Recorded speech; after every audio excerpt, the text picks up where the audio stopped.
More about Hugh Carey's life and his political career is a man who literally wrote the book on the former governor. Seymour Lachman is the co-author of The Man Who Saved New York, Hugh Carey and the Great Fiscal Crisis of 1975. Mr. Lachman's joining us from Hofstra University on Long Island. It is great to see you, sir. Thanks for being with us. It's a great pleasure to be on your program again. So the picture that is emerging now that Hugh Carey has passed away is of an enigmatic guy. He was at once very accomplished, celebrated for saving New York, as you have written, but also sometimes aloof and disengaged. Do you think that that is fair? I don't think it is fair. I think he was a man who took on major challenges and major problems and was able to resolve them. Problems and issues that others were afraid to touch because they thought it would blow up in his face. I mean, many of these occurred during his first administration. A few of them occurred during the second administration, where he had a chance to breathe and do other things. But this man was handed a plate which he never knew existed in terms of New York going into bankruptcy. And it wasn't a possibility, it was a probability that the city would and the state would follow. And the Carey administration, and I agreed with them, thought this would have national implications, and I agree with them in terms of that. Do you think it's also been said that he was incredible in responding to big challenges, large-scale stuff that you are Yes. talking about now? But when it came to day-to-day things, maybe he was not as interested. Do you think that that is true? Well, he was outstanding. He was one of our greatest governors in the 20th and 21st century. But taking something very briefly, as you know, I'm a past president of the New York City Board of Education. Yes. If it weren't for Hugh Carey in the House of Representatives, there would probably not be an Elementary and Secondary Education Act. From 1865 to 1965, people were divided along religious lines. Carey proposed a compromise. At first, LBJ, President Johnson, opposed it, and then he went along with Governor Carey, then Congressman Carey. So even before going into his position as governor and rescuing New York from the brink of bankruptcy, he had a wonderful record which very few people knew about. And he always worked with Republicans and Democrats, with labor union people and Wall Street and business people. He was able to bring them together, which is not the usual for state or national government today. He is enjoying a little bit of a renaissance, and obviously until he passed away this weekend, because in part of your book, because Governor Cuomo had sent that book actually to labor leaders when he wanted them to come to the table to make concessions to save the state again, as he said. Why do you Governor think Cuomo was fantastic as a public relations person for our book, and I thank him immensely. I hope you're sending him royalties, Mr. Lachman. I'm just saying.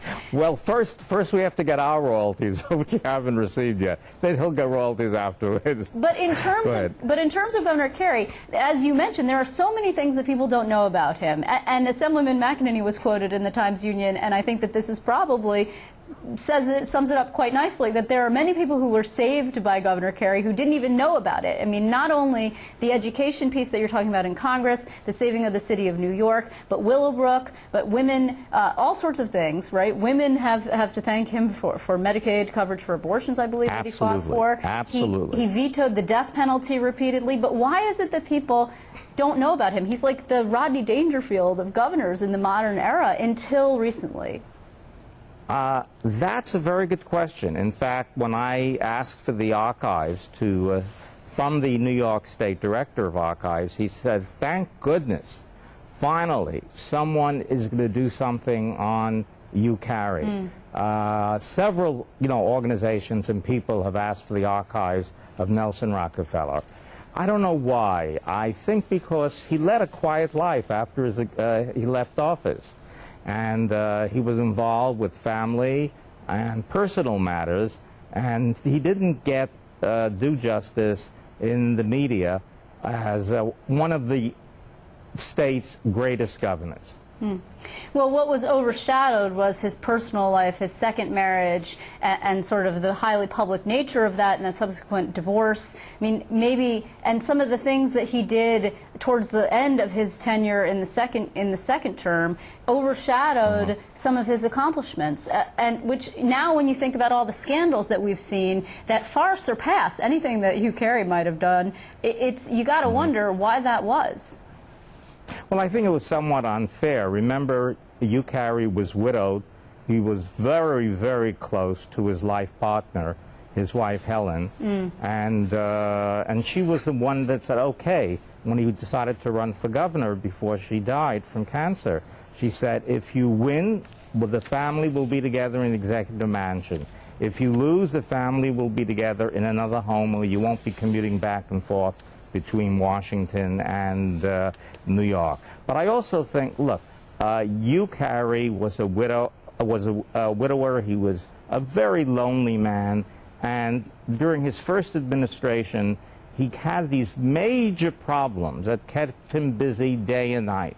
These were challenges that were unbelievable, and he selected the best and brightest of people throughout the country, regardless of party affiliation. He owed nothing to the bosses, and it's, in a sense, it was a way of slowly overcoming his grief.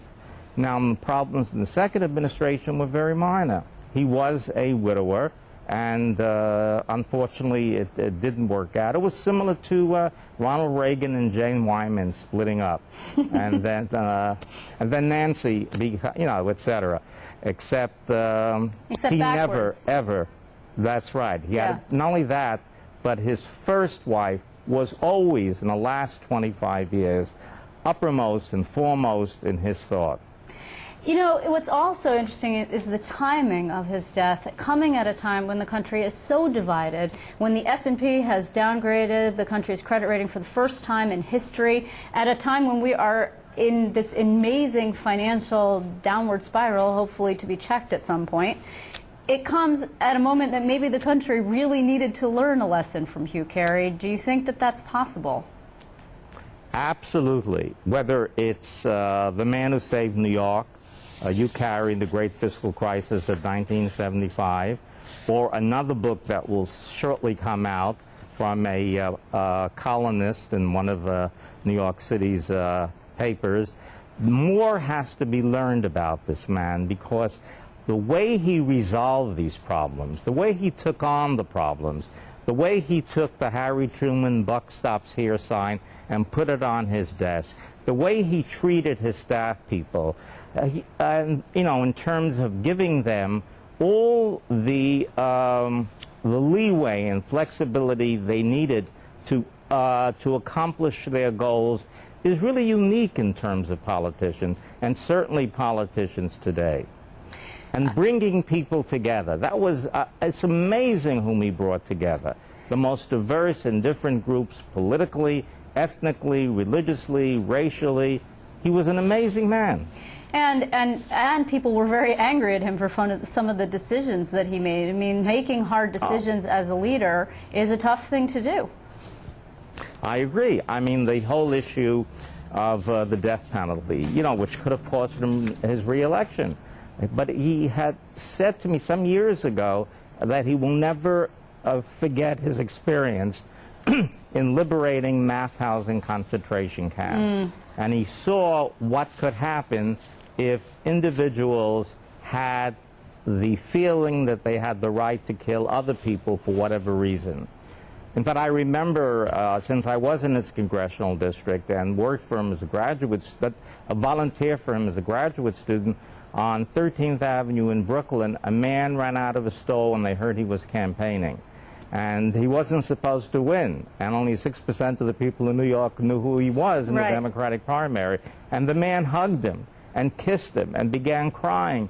And he said, "You rescued me from the Mauthausen concentration camp." And he was, a lieutenant colonel at the end of the war. He entered as a private.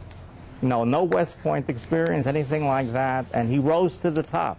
And Well, he made some very rough, tough decisions then also. Well, Mr. Lachman, I want to thank you for remembering Hugh Carey. There are not many stories like his, increasingly few and far between, and we are remembering him this evening. You, of course, are one of the authors of The Man Who Saved New York, and I want to thank you very much for sharing some time with us this evening. Thank you.